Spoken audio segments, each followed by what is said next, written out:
You know that feeling, right? When you try to say a simple phrase but your tongue just decides to go on strike, the words are right there in your head but they come out as a complete mess. Well, today we're going to figure out exactly why our tongues get tied up like that. We're diving into the science of tongue twisters, and it all kicks off with a little challenge. So to get us started, I've got a little test for you. You could call it a difficult question, but it's really more of a difficult sentence.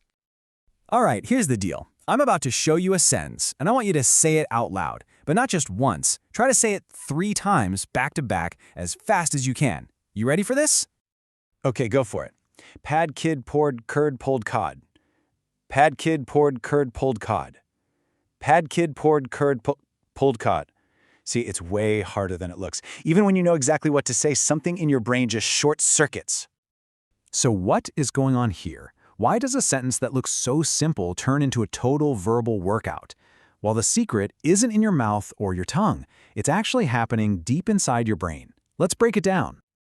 Believe it or not, this whole thing really just comes down to a game of sounds and how our brain tries to play it.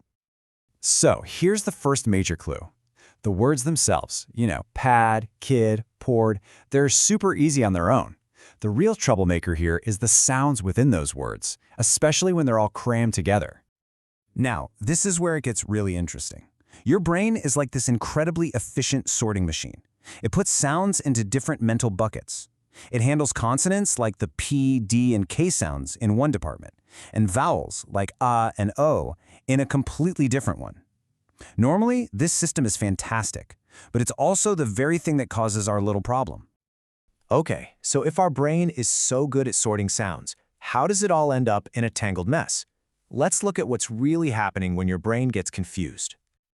Just imagine your brain getting hit with this rapid-fire sequence of really similar sounds, like that PDKD pattern from our sentence. Its planning department starts to lag.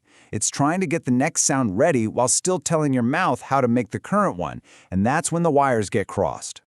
So it really boils down to this 4-step chain reaction. First, all those similar sounds come in way too fast. Second, your brain does its best to sort them. But because they're so alike, the signals it sends to your tongue and lips get all jumbled up. It's basically a traffic jam on the superhighway to your mouth. And the final result? Bam! A tongue slip. And this is the absolute heart of the matter. Your brain is literally confused about which instruction to send out first. It might be planning for the cuss sound in kid, but accidentally fire off the signal for the p in poured just a little too soon. Okay, so now we get the process, right? But what do scientists actually call this whole phenomenon? Yep, there's a fancy official term for it. The real reason is something called a phonological processing conflict.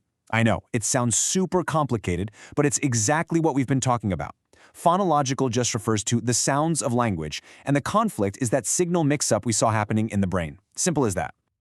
So, look, the next time you stumble over a tongue twister, just remember this. It's not you, it's not a flaw in how you speak, it's just a temporary and completely normal traffic jam in your brain's speech center. Happens to all of us.